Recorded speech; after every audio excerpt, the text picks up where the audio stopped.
আসসালামু আলাইকুম। বাঙালি মানে ইলিশ আর ইলিশ মানেই তৃপ্তি।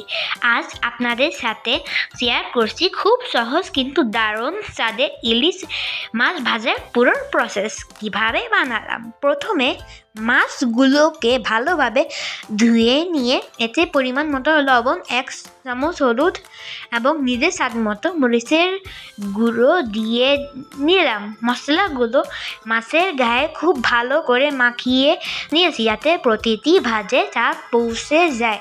এরপর আগে থেকেই ফ্রাই প্যানে গরম হতে দেওয়া সরিষার তেলের মাঝে মাছগুলো ছেড়ে দিলাম।